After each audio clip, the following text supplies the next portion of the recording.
Hi friends, ಎಲ್ಲರೂ ಹೇಗಿದ್ದೀರಾ? Vimala stories YouTube ಚಾನಲ್ಗೆ ನಿಮಗೆಲ್ಲರಿಗೂ ಸ್ವಾಗತ ತಿಳಿಸ್ತಾ ಫ್ರೆಂಡ್ಸ್, ಇವತ್ತು ನಾನು ನಾನ್ ವೆಜ್ ಪ್ರಿಯರಿಗೆ ಒಂದು ಸೂಪರ್ ಟೇಸ್ಟಿಯಾಗಿರೋಂಥ ಮಂಗಳೂರು ಸ್ಟೈಲ್ ಚಿಕನ್ ಸುಕ್ಕ ಗ್ರೇವಿ ಟ್ರೈ ಮಾಡಿದ್ದೀನಿ. ಅದ್ರ ಜೊತೆಗೆ ಒಂದು ಕಾಂಬಿನೇಷನ್ ಬೇಕೇ ಬೇಕಲ್ವಾ. ಸೊ ಇದಕ್ಕೆ ನಾನು ಗೀ ರೈಸ್ ಮಾಡಿದ್ದೀನಿ ಫ್ರೆಂಡ್ಸ್. ತುಂಬ ಅಂದರೆ ತುಂಬ ಟೇಸ್ಟಿಯಾಗಿರುತ್ತೆ. ನೀವೊಂದ್ಸಲ ಮಾಡಿ ನೋಡಿ, ಸಖತ್ತಾಗಿ ಟೇಸ್ಟಿಯಾಗಿರುತ್ತೆ. ಸೊ ಇನ್ನೇನು ಮುಂದೆ ಯುಗಾದಿ ಹಬ್ಬ ಬರ್ತಾ ಇದೆ. ಯುಗಾದಿ ಮಾರನೇ ದಿನ ಹೊಸ್ತೊಡ್ಕು ಇರುತ್ತೆ. ಸೊ ಹೊಸ್ತೊಡ್ಕಿಗೆ ನಾನು ಮಾಡಿರೋಂಥ ರೆಸಿಪಿ ಮಾಡಿ ನೋಡಿ, ಮನೆಯವರೆಲ್ಲ ಫುಲ್ ಖುಷಿಯಾಗಿರ್ತಾರೆ ಫ್ರೆಂಡ್ಸ್. ಹಾಗಾದರೆ ಮಾಡ್ತೀರಲ್ಲ ಈಗ ನಾನು ಮಾಡಿರೋಂಥ ರೆಸಿಪಿನ? ಮಾಡಿ ಫ್ರೆಂಡ್ಸ್. ತುಂಬ ಅಂದರೆ ತುಂಬ ಚೆನ್ನಾಗಿರುತ್ತೆ, ಸಖತ್ ಟೇಸ್ಟಿಯಾಗಿರುತ್ತೆ. ಮನೆಯವರೆಲ್ಲ ತುಂಬ ಸೂಪರಾಗಿದೆ ಅಂತ ಹೇಳಬೇಕು. ಆ ಥರ ನೀವು ನಾನು ಮಾಡೋ ಸ್ಟೈಲಲ್ಲೇ ಮಾಡಿ. ಆದರೆ ವಿಡಿಯೋ ಮಾತ್ರ ಎಲ್ಲೂ ಸ್ಕಿಪ್ ಮಾಡಬೇಡಿ ಫ್ರೆಂಡ್ಸ್, ತುಂಬ ಚೆನ್ನಾಗಿರುತ್ತೆ. ದಯವಿಟ್ಟು ನನ್ನ ವೀಡಿಯೋನ ಕೊನೆ ತನಕ ನೋಡಿ. ಹಾಗಾದರೆ ನನ್ನ ಚಾನಲ್ಗೆ ಇನ್ನು ಯಾರೆಲ್ಲ ಸಬ್ಸ್ಕ್ರೈಬರ್ ಆಗಿಲ್ಲ, ಸಬ್ಸ್ಕ್ರೈಬರ್ ಆಗ್ತಿರಲ್ಲ ಫ್ರೆಂಡ್ಸ್, ಪ್ಲೀಸ್ ಸಬ್ಸ್ಕ್ರೈಬರ್ ಆಗಿ ಒಂದು ಲೈಕ್ ಕೊಟ್ಟು ಶೇರ್ ಮಾಡಿದ್ರೆ ತುಂಬ ಖುಷಿಯಾಗುತ್ತೆ. ಹಾಗಾದರೆ ಹೇಗೆ ಮಾಡೋದು ಅಂತ ನೋಡ್ಕೊಬರೋಣಲ್ಲ ಫ್ರೆಂಡ್ಸ್. ಹಾಗಾದರೆ ಮೊದಲು ಗ್ಯಾಸ್ ಆನ್ ಮಾಡ್ತಾ, ನಾನಿಲ್ಲಿ ಮಣ್ಣಿಂದು ಓಟ್ಬಳೆ, ನಮ್ಮ ಕಡೆ ಇದನ್ನು ಹೋಳು ದೋಸೆಗೆ ಯೂಸ್ ಮಾಡ್ತೀವಿ, ಚೆನ್ನಾಗಿರುತ್ತೆ. ನನ್ನ ಹತ್ರ ಇತ್ತು ಅಂತ ಇದ್ರಲ್ಲಿ ತೊಗೊಂಡು ಮಾಡಿದ್ದೀನಿ ಅಷ್ಟೇ. ನೀವು ನಾರ್ಮಲ್ ಬಾಣಲಿಲಿ ಮಾಡಿದ್ರೂ ಆಗುತ್ತೆ, ಓಕೆನಾ. ನಾನ್ ಸ್ಟಿಕ್ ಯಾವುದೇ ರೀತಿಲಿ ಕಡಾಯಿಲಿ ಮಾಡಿದ್ರೂ ಫ್ರೈ ಮಾಡಿಕೊಂಡ್ರೂ ಆಗುತ್ತೆ, ಓಕೆನಾ. ಇದರಲ್ಲೇ ಮಾಡಿದ್ರೆ ರುಚಿ ಆ ಥರ ಎಲ್ಲ ಏನೂ ಇಲ್ಲ. ನೀವು ಮಾಡಿ ಯಾವುದ್ರಲ್ಲಿ ಬೇಕಾದರೂ ಫ್ರೈ ಮಾಡ್ಕೊಳ್ಳಿ. ಮೊದಲಿಗೆ ನಾನು ಮಣ್ಣಿನ ಬಾಣಲಿ ಇಟ್ಟಿದ್ದೀನಿ. ನಂತರ ಇದಕ್ಕೆ ಒಂದು ಅರ್ಧ ಟೀ ಸ್ಪೂನ್ ಆಗೋಷ್ಟು ತೆಂಗಿನ ಎಣ್ಣೆನ ಹಾಕಿದ್ದೀನಿ ಫ್ರೆಂಡ್ಸ್. ತೆಂಗಿನ ಎಣ್ಣೆ ಹಾಕಿದ್ರೆ ಇದ್ರದ್ದು ಟೇಸ್ಟೇ ಬೇರೆ ಆಗುತ್ತೆ, ತುಂಬ ಚೆನ್ನಾಗಿರುತ್ತೆ. ನಿಮಗೆ ಆಗೋದಿದ್ದರೆ ನಾರ್ಮಲ್ ಅಡುಗೆ ಆಯಿಲೇ ಹಾಕಿ. ನನ್ನ ಹತ್ರ ಇತ್ತು ಅಂತ ಹೇಳ್ಬಿಟ್ಟು ನಾನು ತೆಂಗಿನ ಎಣ್ಣೆ ಹಾಕಿದ್ದೀನಿ, ಓಕೆನಾ. ನಮ್ಮ ಮನೇಲಿ ಎಲ್ಲರೂ ತಿಂತಾರೆ, ಹಾಗಾಗಿ ನಾನು ತೆಂಗಿನ ಎಣ್ಣೆನ ಉಪಯೋಗಿಸ್ಕೊಂಡಿದ್ದೀನಿ.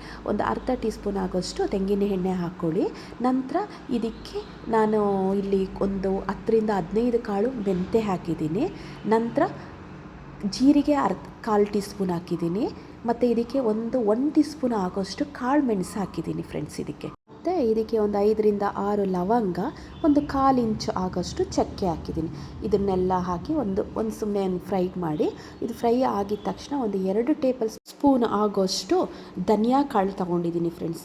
ಇದನ್ನೆಲ್ಲ ಹಾಕಿ ಒಂದೊಳ್ಳೆ ಮಿಕ್ಸ್ ಕೊಡಿ, ಚೆನ್ನಾಗಿ ಮಿಕ್ಸ್ ಮಾಡಬೇಕು. ಮಿಕ್ಸ್ ಆಗಿದ್ಮೇಲೆ ನಾನು ಇದಕ್ಕೆ ಏನು ಮಾಡಿದ್ದೀನಿ ಅಂದರೆ ಒಂದು 12-13 ಬ್ಯಾಡಿಗೆ ಮೆಣಸಿನ್ಕಾಯಿ ಹಾಕಿದ್ದೀನಿ. ಬ್ಯಾಡಿಗೆ ಮೆಣಸಿನ್ಕಾಯಿ ಹಾಕಿದ್ರೆ ಕಲರ್ ತುಂಬ ಚೆನ್ನಾಗಿ ಬರುತ್ತೆ. ಅದು ಖಾರಕ್ಕೆ ಅಂತಲ್ಲ, ಟೇಸ್ಟು ಅಷ್ಟೇ ಸೂಪರಾಗಿರುತ್ತೆ. ಖಾರ ಏನು ಅಷ್ಟೊಂದು ಇರೋದಿಲ್ಲ. ಖಾರಕ್ಕೆ ನಾನಿಲ್ಲಿ ಏನು ಮಾಡಿದ್ದೀನಿ ಅಂದರೆ ಒಂದು 5 ಗುಂಟೂರು ಮೆಣಸಿನ್ಕಾಯಿ ಹಾಕಿದ್ದೀನಿ. ತುಂಬ ಚೆನ್ನಾಗಿರುತ್ತೆ. ಒಂಚೂರು ಖಾರ ಬೇಕಲ್ವಾ, ತುಂಬ ಖಾರ ಇಲ್ಲದಿದ್ದರೂ ಸಪ್ಪೆ ತಿನ್ನೋಕ್ಕೂ ಬೇಜಾರಾಗುತ್ತೆ. ಸ್ವಲ್ಪ ಖಾರ ಇರಲಿ, ಟೇಸ್ಟ್ ಚೆನ್ನಾಗೂ ಬರುತ್ತೆ. ಇದನ್ನು ಹಾಕಿ ಒಂದೊಳ್ಳೆ ಮಿಕ್ಸ್ ಕೊಡಿ ಫ್ರೆಂಡ್ಸ್. ಇದನ್ನೆಲ್ಲ ಮಿಕ್ಸ್ ಆಗಿ ಯಾವ ಥರ ಅದು ಮಿಕ್ಸ್ ಆಗಬೇಕು ಅಂತ ಹೇಳಿದ್ರೆ, ಆ ಮೆಣಸಿನ್ಕಾಯಿ ನಾವೇನು ಒಣಗಿದ ಮೆಣಸಿನ್ಕಾಯಿ ಹುರ್ಕೊತಾ ಇರ್ತೀವಿ, ಅದು ದಪ್ಪ ಆಗುತ್ತೆ, ಓಕೆನಾ. ಆ ಥರ ಮಿಕ್ಸ್ ಕೊಡಿ. ನಂತರ ಇದಕ್ಕೆ ನಾನು ಏನು ಮಾಡಿದ್ದೀನಿ ಅಂತ ಹೇಳಿದ್ರೆ ಒಂದು ಅರ್ಧ ಈರುಳ್ಳಿ ಹಾಕಿದ್ದೀನಿ, ಒಂದು ಅರ್ಧ ಈರುಳ್ಳಿ ಹಾಕಿದ್ದೀನಿ.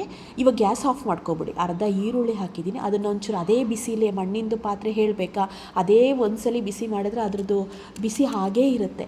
ಅದೇ ಬಿಸಿಗೆ ನಾನು ಒಂಚೂರು ಹಂಗೆ ತಿರುಗಿಸ್ಕೊತಾ ಇದ್ದೀನಿ. ಮತ್ತು ನಾನು ಒಂದು 3 ಎಸಳು ಆಗೋಷ್ಟು ಬೆಳ್ಳುಳ್ಳಿ ತೊಗೊಂಡಿದ್ದೀನಿ. ನಂತರ ಒಂದು 1/4 ಇಂಚು ಆಗೋಷ್ಟು ಶುಂಠಿ. ಇದನ್ನೆಲ್ಲ ಹಾಕಿ ಒಂದೊಳ್ಳೆ ಮಿಕ್ಸ್ ಮಾಡ್ಕೊಳ್ಳಿ. ಇದಾದಮೇಲೆ ಒಂದು ಅರ್ಧ ಹೋಳು ನಿಂಬೆಹಣ್ಣು ಆಗೋಷ್ಟು ಹುಣಸೆಹಣ್ಣು ತೊಗೊಂಡಿದ್ದೀನಿ. ಅರ್ಧ ನಿಂಬೆಹಣ್ಣು ಆಗೋಷ್ಟು, ಎಷ್ಟು ಬರುತ್ತೆ ಅಷ್ಟೇ ಸಾಕು. ಒಂಚೂರು ಹುಣಸೆಹಣ್ಣು ತೊಗೊಂಡಿದ್ದೀನಿ. ಇದೇನಪ್ಪ ಇವರು ಹುಣಸೆಹಣ್ಣು ಹಾಕ್ತಾ ಇದ್ದಾರಲ್ಲ ಅಂತ ಅನ್ಕೋಬೋದು. ನೀವು ಮಾಡಿ ನೋಡಿ, ತುಂಬ ಚೆನ್ನಾಗಿ ಬರುತ್ತೆ ಈ ಟೇಸ್ಟು. ಹುಣಸೆಹಣ್ಣು ಹಾಕಿ ಸಖತ್ತಾಗಿ ಟೇಸ್ಟ್ ಹಿಡಿಯುತ್ತೆ, ಅದು ಎಲ್ಲ ಚಿಕನಿಗೂ ಟೇಸ್ಟು ತುಂಬ ಚೆನ್ನಾಗಿ ಬರುತ್ತೆ, ಓಕೆನಾ. ಇದನ್ನೆಲ್ಲ ಹಾಕಿ ನಂತರ ಮಿಕ್ಸಿ ಗ್ರೈಂಡಿಗೆ ಹಾಕಿ ತುಂಬ ನೈಸಾಗಿ ಪೇಸ್ಟ್ ಮಾಡಿ ಒಂದು ಪಕ್ಕಕ್ಕೆ ತೆಗೆದಿಟ್ಕೊಳ್ಳಿ. ಇವಾಗ ನಾನು ಏನು ಮಾಡಿದೆ, ಮತ್ತೆ ಗ್ಯಾಸ್ ಆನ್ ಮಾಡ್ತಾ ಈ ಮಣ್ಣಿಂದು ಕಾವಲಿ ಇದೆಲ್ಲ ಅದನ್ನು ಮತ್ತೆ ಇಟ್ಟು ಇದಕ್ಕೊಂದು ಅರ್ಧ ಸ್ಪೂನ್ ಆಗೋಷ್ಟು ಮತ್ತೆ ತೆಂಗಿನ ಎಣ್ಣೆ ಯೂಸ್ ಮಾಡಿದ್ದೀನಿ.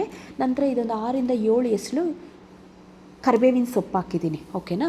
ಕರಿಬೇವಿನ ಸೊಪ್ಪು ಹಾಕಿದ ತಕ್ಷಣ ನಾನು ಒಂದು 2 ಇಡಿ ಆಗೋಷ್ಟು, ಒಂದು ಅರ್ಧ ಗಡಿ ಕಾಯಿ ಅಂತ ಅಂದ್ಕೊಳ್ಳಿ, 2 ಇಡಿ ಆಗೋಷ್ಟು ಕಾಯಿ ತುರಿನ ಹಾಕ್ಕೊಂಡಿದ್ದೀನಿ. ಇದಕ್ಕೆ ಒಂದು ಅರ್ಧ ಟೀ ಸ್ಪೂನ್ ಆಗೋಷ್ಟು ಅರಿಶಿನ ಪುಡಿ ಹಾಕ್ಕೊಂಡಿದ್ದೀನಿ. ಇದನ್ನೆಲ್ಲ ಒಂದು ಒಳ್ಳೆ ಮಿಕ್ಸ್ ಮಾಡಿ ಫ್ರೆಂಡ್ಸ್. ಚೆನ್ನಾಗಿ ಮಿಕ್ಸ್ ಬರಬೇಕು. ಅದರದ್ದು ತೆಂಗಿನಕಾಯಿ ಮತ್ತು ಕರಿಬೇವಿನ ಸೊಪ್ಪು ಏನಿದೆ, ನಾವು ತೆಂಗಿನ ಎಣ್ಣೆಯಲ್ಲಿ ಫ್ರೈ ಮಾಡ್ತಾ ಇದ್ರಂಗೆ ಅದರದ್ದು ಸ್ಮೆಲ್ ಬರುತ್ತೆ, ತುಂಬ ಚೆನ್ನಾಗಿರುತ್ತೆ.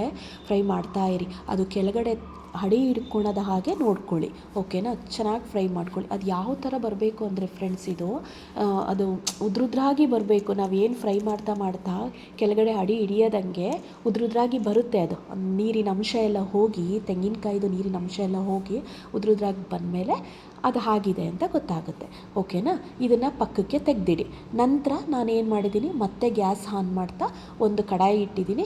ಈ ಕಡಾಯಿಗೆ ನಾನು ನಾರ್ಮಲ್ ಕುಕ್ಕಿಂಗ್ ಆಯಿಲ್ನೇ ಹಾಕಿದ್ದೀನಿ, ಯಾವುದೇ ರೀತಿಯಲ್ಲಿ ತೆಂಗಿನೆಣ್ಣೆ ಹಾಕಿಲ್ಲ. ಇದಕ್ಕೆ ಚೆನ್ನಾಗಿರೋದಿಲ್ಲ ಅಲ್ಲ, ಒಂದು ಎಲ್ಲದಕ್ಕೂ ತೆಂಗಿನೆಣ್ಣೆ ಆದರೆ ಅದು ಏನಂತ ಹೇಳಿದ್ರೆ ಬಾಯ್ಲ್ ರೈಸಿಗೆ ಆದರೆ ಆಗುತ್ತೆ.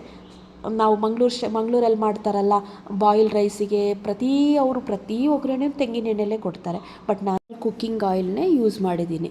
ಇದೊಂದು 2 ಟೇಬಲ್ ಸ್ಪೂನ್ ಆಗೋಷ್ಟು ಎಣ್ಣೆ ಹಾಕ್ಕೊಂಡು, ಎಣ್ಣೆ ಕಾದ ನಂತರ ಮಿಕ್ಕಿರೋದು ಇನ್ನೊಂದು ಅರ್ಧ ಈರುಳ್ಳಿ ಮಸಾಲೆಗೆ ಹಾಕಿದ್ದೀನಿ, ಇನ್ನೊಂದು ಅರ್ಧ ಈರುಳ್ಳಿ ಒಗ್ಗರಣೆಗೆ ಹಾಕ್ಕೊಂಡು ಸಣ್ಣದಾಗಿ ಕಟ್ ಮಾಡ್ಕೊಂಡು ಹಾಕ್ಕೊಂಡಿದ್ದೀನಿ. ಇದಕ್ಕೆ ಈರುಳ್ಳಿ ಚೆನ್ನಾಗಿ ಫ್ರೈ ಆಗಿದ ನಂತರ ನಾನಿಲ್ಲಿ ಚಿಕನ್ 1 kg ತೊಗೊಂಡಿದ್ದೀನಿ ಫ್ರೆಂಡ್ಸ್. ಚಿಕನ್ 1 kg ಹಾಕ್ಕೊಂಡು ಇದಕ್ಕೆ ನಾನು ಏನು ಮಾಡಿದ್ದೀನಿ ಅಂತ ಹೇಳಿದ್ರೆ 1 ಟೀ ಸ್ಪೂನ್ ಆಗೋಷ್ಟು ಕಲ್ಲುಪ್ಪು ಯೂಸ್ ಮಾಡಿದ್ದೀನಿ, ಮತ್ತು ಒಂದು ಅರ್ಧ ಟೀ ಸ್ಪೂನ್ ಆಗೋಷ್ಟು ಅಚ್ಕಾರದ ಪುಡಿ, ಮತ್ತು ಒಂದು ಅರ್ಧ ಟೀ ಸ್ಪೂನ್ ಆಗೋಷ್ಟು ಧನಿಯಾ ಪುಡಿ.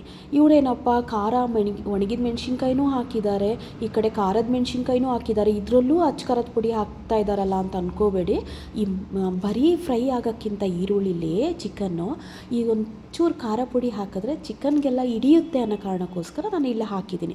ಬೇಕಾದರೆ ನೀವು ಇದು ಖಾರದ ಪುಡಿನ ಸ್ಕಿಪ್ ಮಾಡಿಬಿಟ್ಟು ಕಾಳು ಮೆಣಸು ಪೆಪ್ಪರ್ ಪೌಡ್ರ್ ಇದೆಯಲ್ಲ, ಅದೂ ಬೇಕಾದ್ರೆ ಒಂದು 1/4 ಟೀ ಸ್ಪೂನ್ ಹಾಕ್ಬೋದು, ಅದು ಚೆನ್ನಾಗಿರುತ್ತೆ. ಮಾಡ್ಕೊಳ್ಳಿ, ಅದನ್ನು ಆ ಥರನೂ ಮಾಡ್ಕೋಬೋದು, ಓಕೆನಾ. ನಾನಿಲ್ಲಿ ಅಚ್ಕಾರದ ಪುಡಿನೇ ಒಂದು ಅರ್ಧ ಟೀ ಸ್ಪೂನ್ ಆಗೋಷ್ಟು ತೊಗೊಂಡಿದ್ದೀನಿ. ಅರ್ಧ ಟೀ ಸ್ಪೂನ್ ಕಚ್ಚಾ ಖಾರದ ಪುಡಿ, ಅರ್ಧ ಟೀ ಸ್ಪೂನ್ ಧನಿಯಾ ಪುಡಿ, ಇದನ್ನೆಲ್ಲ ಹಾಕಿ ಒಂದೊಳ್ಳೆ ಮಿಕ್ಸ್ ಕೊಟ್ಟು ಒಂದು ಲಿಡ್ನ ಕ್ಲೋಸ್ ಮಾಡಿ, ಅದು ಚೆನ್ನಾಗಿ ಫ್ರೈ ಆಗಬೇಕು, ನೀರೆಲ್ಲ ಬಿಟ್ಕೋಬೇಕು ಚಿಕನ್, ಆ ಥರ ಹಾಕಬೇಕು. ಅದೆಲ್ಲ ಆದಮೇಲೆ ಚೆನ್ನಾಗಿ ಫ್ರೈ ಮಾಡ್ಕೋಬೇಕದು, ಓಕೆನಾ. ಅಂದರೆ ಚಿಕನು ಈರುಳ್ಳಿಲಿ ಚೆನ್ನಾಗಿ ಬೆಂದಷ್ಟು ಅದು ಟೇಸ್ಟಿಯಾಗಿ ಚೆನ್ನಾಗಿರುತ್ತೆ.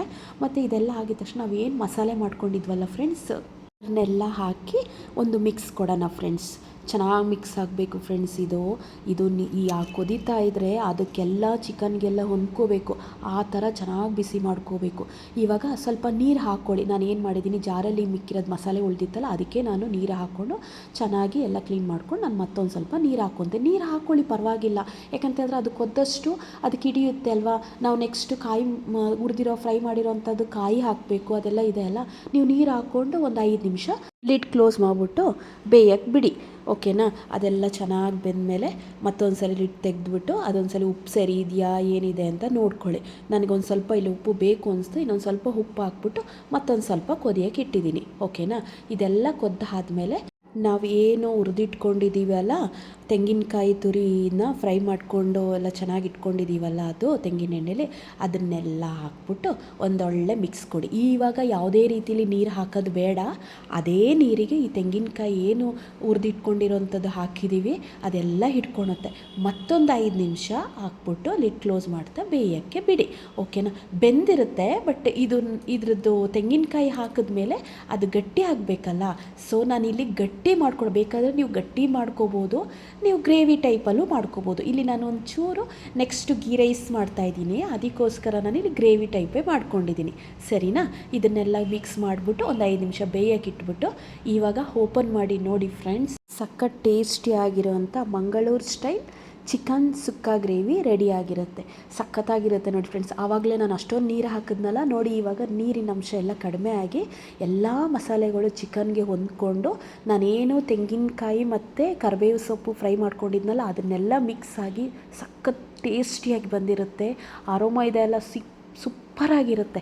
ಒಂದ್ಸಲ ನೀವೆಲ್ಲ ಮಾಡ್ಕೊಂಡು ತಿನ್ನಿ, ಸಖತ್ ಅಂದರೆ ತುಂಬ ಟೇಸ್ಟಿಯಾಗಿರುತ್ತೆ. ನೀವು ನಿಮ್ಮ ಮನೆಯವರೆಲ್ಲ ಹೇಳಬೇಕು, ಇದು ಎಲ್ಲಿ ನೋಡಿದೆ ಯಾವಾಗ ಮಾಡಿದೆ ಅಂತ. ದಯವಿಟ್ಟು ನನ್ನ ಚಾನಲ್ ಹೆಸರು ಹೇಳೋದನ್ನ ಮಾತ್ರ ಮರಿಬೇಡಿ, ಓಕೆನಾ. ಹಾಗಾದರೆ ಈಗ ನಾನು ಚಿಕನ್ ಸುಕ್ಕ ಗ್ರೇವಿ ಮಾಡೋದನ್ನ ತೋರಿಸ್ಕೊಟ್ಟೆ. ಇದಕ್ಕೊಂದು ಸೈಡ್ ಕಾಂಬಿನೇಷನ್ ಬೇಕಲ್ವಾ, ಸೊ ನಾನು ಇದ್ರ ಜೊತೆಗೆ ಗೀ ರೈಸ್ ಮಾಡಿದ್ದೀನಿ, ಅದನ್ನು ನಿಮ್ಮ ಜೊತೆ ಶೇರ್ ಮಾಡ್ಕೊಳೋಣ ಅಂತ ಇದ್ದೀನಿ. ವಿಡಿಯೋ ದಯವಿಟ್ಟು ಎಲ್ಲೂ ರೆಡಿ ಅಂತ ಕೇಳ್ಕೊತೀನಿ. ಹಾಗಾದರೆ ಬನ್ನಿ ಗೀ ರೈಸ್ ಹೇಗೆ ಮಾಡೋಣ ಅಂತ ನೋಡ್ಕೊಬರೋಣ ಅಲ್ಲ. ಸೊ ಗೀ ರೈಸ್ ಅಂತೂ ಸೂಪರಾಗಿ ಬರುತ್ತೆ ಫ್ರೆಂಡ್ಸ್. ನಾನು ಮಾಡೋ ಸ್ಟೈಲಲ್ಲಿ ಒಂದ್ಸಲಿ ಮಾಡಿ ನೋಡಿ, ಇಷ್ಟೊಂದು ಈಸಿನಾ ಅಂತ ಹೇಳ್ಬೋದು ನೀವು. ಅಷ್ಟೇ ಉದ್ರುದ್ರಾಗಿ ಬರುತ್ತೆ. ನಾವು ಏನು ಹೋಟೆಲಲ್ಲಿ ತಿಂತೀವಿ ಗೀ ರೈಸು, ಸೊ ನೀವು ಎಂಪೈರ್ ನೋಡಿರ್ಬೋದು, ಎಂಪೈರಲ್ಲಿ ಗೀ ರೈಸ್ ಹೇಗೆ ಕೊಡ್ತಾರೋ ಅದೇ ಥರನೇ ಟೇಸ್ಟ್ ಬರುತ್ತೆ. ನಾನಿಲ್ಲಿ ಸೋನಾ ಮಸೂರಿ ಅಕ್ಕಿನ ಯೂಸ್ ಮಾಡಿದ್ದೀನಿ ಫ್ರೆಂಡ್ಸ್. ಹಾಗಾದರೆ ಬನ್ನಿ ಫ್ರೆಂಡ್ಸ್ ಹೇಗೆ ಮಾಡೋದಂತ ನೋಡ್ಕೊಬರೋಣಲ್ಲ ಗೀ ರೈಸ್ನ. ನಾನಿಲ್ಲಿ ಗ್ಯಾಸ್ ಆನ್ ಮಾಡ್ತಾ ಕುಕ್ಕರ್ ಇಟ್ಟಿದ್ದೀನಿ. ಕುಕ್ಕರಿಗೆ ನಾನು ಒಂದು 1 ಟೇಬಲ್ ಸ್ಪೂನ್ ಆಗೋಷ್ಟು ತುಪ್ಪ ಹಾಕಿದ್ದೀನಿ ಸಾಕು. ಗೀ ರೈಸ್ ಅಂದರೆ ತುಪ್ಪ ಜಾಸ್ತಿ ಎಲ್ಲ ಹಾಕಿ ಮಾಡೋವಂಥದ್ದೇ ಅಲ್ಲ. ನೀವು 1 ಟೇಬಲ್ ಸ್ಪೂನ್ ತುಪ್ಪ ಏನು ಹಾಕಿದ್ದೀನಿ ಅದನ್ನು ಸ್ಕಿಪ್ ಮಾಡಿ ಮಾಡಿದ್ರೂ ತುಂಬಾ ಚೆನ್ನಾಗಿರುತ್ತೆ. ಕುಕ್ಕಿಂಗ್ ಆಯಿಲ್ ಹಾಕಿ ಮಾಡಿದ್ರೂ ಸೂಪರಾಗೇ ಇರುತ್ತೆ. ನಾನಿಲ್ಲಿ 1 ಟೇಬಲ್ ಸ್ಪೂನ್ ತುಪ್ಪ ಹಾಕಿದ್ದೀನಿ, ಒಂದು 3 ಟೇಬಲ್ ಸ್ಪೂನ್ ಆಗೋಷ್ಟು ಕುಕ್ಕಿಂಗ್ ಆಯಿಲ್ ಹಾಕಿದ್ದೀನಿ. ಓಕೆನಾ. ಇದಕ್ಕೆ ಎಣ್ಣೆ ಎಲ್ಲ ಕಾದ ನಂತರ ಇದಕ್ಕೆ ನಾನು ಏನು ಮಾಡಿದ್ದೀನಿ ಅಂತ ಹೇಳಿದ್ರೆ, ಒಂದು 5 ಲವಂಗ, ಒಂದು ಅರ್ಧ ಇಂಚು ಆಗೋಷ್ಟು ಚಕ್ಕೆ, ಒಂದು 4 ಏಲಕ್ಕಿ ಹಾಕಿದ್ದೀನಿ. ಓಕೆನಾ. ಮತ್ತು ಪಲಾವ್ ಎಲೆ ಒಂದು 4ರಿಂದ 5. ನಂತರ ಇದಕ್ಕೆ 4 ಎಸಳು ಕರಿಬೇವಿನ ಎಲೆ ಹಾಕ್ಕೊಂಡಿದ್ದೀನಿ. ಓಕೆನಾ. ಇದನ್ನೆಲ್ಲ ಹಾಕಿ ಒಂದೊಳ್ಳೆ ಮಿಕ್ಸ್ ಕೊಡಿ. ನಂತರ ಒಂದು 6ರಿಂದ 7 ದ್ರಾಕ್ಷಿ, ಒಣ ದ್ರಾಕ್ಷಿ ಹಾಕಿದ್ದೀನಿ. ಒಂದು 7ರಿಂದ 8 ಗೋಡಂಬಿ ಹಾಕ್ಕೊಳ್ಳಿ. ನಂತರ ಇದನ್ನೆಲ್ಲ ಹಾಕಿ ಒಂದೊಳ್ಳೆ ಮಿಕ್ಸ್ ಕೊಡ್ತಾ ನಾನಿಲ್ಲಿ ಒಂದು 2 ದಪ್ಪದಾಗಿರೋಂಥ ಈರುಳ್ಳಿ ಹಾಕ್ತಾಯಿದ್ದೀನಿ, ಉದ್ದುದ್ದಾಗಿ ಕಟ್ ಮಾಡ್ಕೊಂಡಿದ್ದೀನಿ. ಓಕೆನಾ. ಈ 2 ಈರುಳ್ಳಿ ಹಾಕಿದ್ದೀನಿ. ಇದನ್ನೆಲ್ಲ ಚೆನ್ನಾಗಿ ಫ್ರೈ ಮಾಡ್ಕೊಳ್ಳಿ. ಚೆನ್ನಾಗಿ ಫ್ರೈ ಆಗಬೇಕು. ಈರುಳ್ಳಿಯೊಂದು ತುಂಬ ಕೆಂಪು ಆಗೋದು ಬೇಡ, ನಾರ್ಮಲ್ ಕೆಂಪು ಆಗಿದ್ರೂ ಓಕೆ ಫ್ರೆಂಡ್ಸ್. ಇದರಲ್ಲಿ ನೀವು ಬೇಕಿದ್ರೆ ಬೆಳ್ಳುಳ್ಳಿನೂ ಒಂದೇ 2 ಎಸಳು ಬೆಳ್ಳುಳ್ಳಿನೂ ಹಾಕೋಬೋದು. ಜಜ್ಜಿ ಏನು ಬೇಡ, ಹಾಗೆ ಒಂದು ಕಟ್ ಮಾಡಿಬಿಟ್ಟು ರೌಂಡ್ ಉದ್ದುದ್ದಾಗಿ ಕಟ್ ಮಾಡಿ ಹಾಕಿದ್ರೂ ಚೆನ್ನಾಗಿರುತ್ತೆ. ಇದನ್ನೆಲ್ಲ ಹಾಕ್ಕೊಳ್ಳಿ ಫ್ರೆಂಡ್ಸ್, ಸಖತ್ತಾಗಿರುತ್ತೆ. ಇದನ್ನೆಲ್ಲ ಹಾಕಿ ಒಂದೊಳ್ಳೆ ಮಿಕ್ಸ್ ಕೊಡಿ. ನಾನು ನಂತರ ಇದಕ್ಕೇನು ಮಾಡಿದ್ದೀನಿ ಅಂದರೆ, ನಾನು ಅರ್ಧ ಕ್ಯಾರೆಟ್ ಹಾಕ್ಕೊಂಡಿದ್ದೀನಿ. ಅಂದರೆ ತೆಳುವಾಗಿ ಒಂದು 6ರಿಂದ 7 ರೌಂಡ್ ಶೇಪಲ್ಲಿರೋವಂಥದ್ದು ಕಟ್ ಮಾಡಿಬಿಟ್ಟು ನಾನು ಕ್ಯಾರೆಟ್ ಹಾಕಿದ್ದೀನಿ. ಕ್ಯಾರೆಟ್ ಏನಕ್ಕಪ್ಪ ಹಾಕಿದ್ದು ಅಂತ ಹೇಳಿದ್ರೆ, ನೀವು ಗೀ ರೈಸ್ ಎಲ್ಲ ಕುಕ್ಕರೆಲ್ಲ ತೆಗೆದಾದ್ಮೇಲೆ ಅದರದ್ದು ಕಲರ್ ಏನಿದೆ friends, white and orange colour ಮಧ್ಯದಲ್ಲಿ ಸಿಕ್ಕಿದ್ರೆ ಯಾಕಂತೂ ಸೂಪರಾಗಿ ಕಾಣುತ್ತೆ. ಅದಕ್ಕೆ ಫ್ರೆಂಡ್ಸ್ ಕ್ಯಾರೆಟ್ ಹಾಕ್ಕೊಂಡು ಮಾಡಿ ನೋಡಿ, ತುಂಬ ಚೆನ್ನಾಗಿರುತ್ತೆ. ನಂತರ ಇಲ್ಲಿ ನಾನು 1 ಗ್ಲಾಸ್ ಆಗೋಷ್ಟು ಅಕ್ಕಿ ತೊಗೊಂಡಿದ್ದೀನಿ. ಇಲ್ಲಿ ನಾನು ಸೋನಾ ಮಸೂರಿ ರೈಸ್ ಯೂಸ್ ಮಾಡಿದ್ದೀನಿ. ಇಲ್ಲಿ ಅದಕ್ಕೆ 1.5 ಲೋಟಕ್ಕೆ ನಾನೊಂದು 3 ಗ್ಲಾಸ್ ಆಗೋಷ್ಟು ನೀರು ಹಾಕ್ಕೊಂಡಿದ್ದೀನಿ. ನೀರೆಲ್ಲ ಚೆನ್ನಾಗಿ ಕೊದಿತಾ ಬರಬೇಕು. ಕೊದ್ದು ಬಂದ ಮೇಲೆ ನಾನಿಲ್ಲೇನು ಮಾಡಿದ್ದೀನಿ, ಅರ್ಧ ಟೀ ಸ್ಪೂನ್ ಆಗೋಷ್ಟು ಇದು ನಿಂಬೆಹಣ್ಣಿನ ರಸ ಹಾಕ್ಕೊಂಡಿದ್ದೀನಿ. ಮತ್ತು 1 ಟೀ ಸ್ಪೂನ್ ಆಗೋಷ್ಟು ಕಲ್ಲುಪ್ಪು ಹಾಕ್ಕೊಂಡಿದ್ದೀನಿ. ಒಂದು ಅರ್ಧ ಟೀ ಸ್ಪೂನ್ ಆಗೋಷ್ಟು ಸಕ್ಕರೆ ಹಾಕ್ಕೊಂಡು ಚೆನ್ನಾಗಿ ಕೊದಿಯಕ್ಕೆ ಬಿಟ್ಟಿದ್ದೀನಿ. ಇದು ಕೊದ್ದ ನಂತರ ನಾನಿಲ್ಲೇನು 1.5 ಲೋಟಷ್ಟು ಅಕ್ಕಿ ತೊಳೆದು ಇಟ್ಕೊಂಡಿದ್ನಲ್ಲ ಅದನ್ನು ಹಾಕ್ತಾ ಒಂದೊಳ್ಳೆ ಮಿಕ್ಸ್ ಕೊಡಿ ಫ್ರೆಂಡ್ಸ್. ಒಳ್ಳೆ ಮಿಕ್ಸ್ ಕೊಡಿ. ಅದು ಒಂದು ಕೊದಿ ಬರುತ್ತೆ.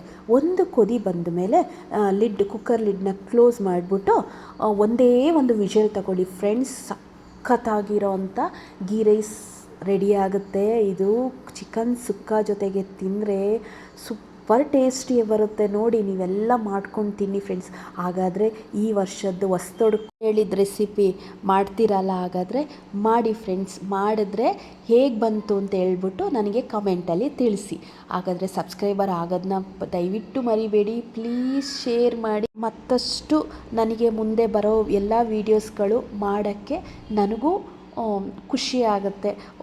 ನೋಡಿದಾರಪ್ಪ, ಸಬ್ಸ್ಕ್ರೈಬರ್ ಆಗಿದ್ದಾರಲ್ಲಪ್ಪ ಅಂತ ಹೇಳ್ಬಿಟ್ಟು. ದಯವಿಟ್ಟು ಪ್ಲೀಸ್ ಮತ್ತೊಂದು ಸಲ ಹೇಳ್ತಾ ಇದ್ದೀನಿ, ನನ್ನ ವೀಡಿಯೋಸ್ನ ಎಲ್ಲರಿಗೂ ಶೇರ್ ಮಾಡ್ತಾ ಸಬ್ಸ್ಕ್ರೈಬರ್ ಆಗೋದನ್ನ ಮರಿಬೇಡಿ. ಹಾಗಾದರೆ ನಾನು ಹೇಳ್ಕೊಟ್ಟಿರೋಂಥ ರೆಸಿಪಿ ಮಾಡ್ತೀರಲ್ಲ ಫ್ರೆಂಡ್ಸ್, ಸಖತ್ತಾಗಿ ಟೇಸ್ಟಿಯಾಗಿ ಬರುತ್ತೆ ಫ್ರೆಂಡ್ಸ್. ನೀವೆಲ್ಲ ಮಾಡಿ ನೋಡಿ ಹಾಗಾದರೆ ಫ್ರೆಂಡ್ಸ್. ಹಾಗಾದರೆ ಇನ್ನು ಮುಂದೆ ಬರುವಂಥ ಎಲ್ಲ ವೀಡಿಯೋಗಳನ್ನು ನೋಡಿ ಅಂತ ಕೇಳ್ಕೊತೀನಿ. ನೀವು ನೋಡಿ ಕಮೆಂಟ್ಸ್ ಮಾಡಿದ್ರೆ ನನಗೆ ಮುಂದೆ ಎಲ್ಲ ರೆಸಿಪಿಗಳನ್ನು ತುಂಬ ಇಷ್ಟಪಟ್ಟುಬಿಟ್ಟು ನಿಮ್ಮ ಹತ್ರ ಶೇರ್ ಮಾಡ್ಕೊಳೋಣ ಅಂತಿದ್ದೀನಿ. ದಯವಿಟ್ಟು ನನ್ನ ಚಾನಲ್ನ ಸಬ್ಸ್ಕ್ರೈಬರ್ ಆಗೋದನ್ನ ಮರಿಬೇಡಿ ಪ್ಲೀಸ್ ಫ್ರೆಂಡ್ಸ್. ನಾನು ಹೇಳ್ಕೊಟ್ಟಿರೋದನ್ನ ಒಂದ್ಸಲಿ ಮಾಡಿ ನೋಡಿ ನನಗೆ ಕಮೆಂಟಲ್ಲಿ ತಿಳಿಸಿ. ಹಾಗಾದರೆ ಈ ಸಲ ಮಾಡ್ತೀರಾ ಅಲ್ಲ ಹೊಸ್ತೊಡ್ಕುಗೆ, ದಯವಿಟ್ಟು ಮಾಡ್ಕೊಳ್ಳಿ. ಟೇಸ್ಟಿಯಾಗಿ ಬರುತ್ತೆ. ನೀವೊಂದ್ಸಲ ಮಾಡಿ, ಇದೇ ಕಾಂಬಿನೇಷನ್ ಮಾಡಿ. ಚಿಕನ್ ಏನಿದೆ ಸುಕ್ಕ, ಗ್ರೇವಿ ಮತ್ತು ಗೀ ರೈಸ್ ಜೊತೆಗೆ ಸಖತ್ತಾಗಿ ಟೇಸ್ಟ್ ಬರುತ್ತೆ. ಆದರೆ ಮತ್ತೊಂದು ರೆಸಿಪಿಯೊಂದಿಗೆ ಬರ್ತೀನಿ. Thank you.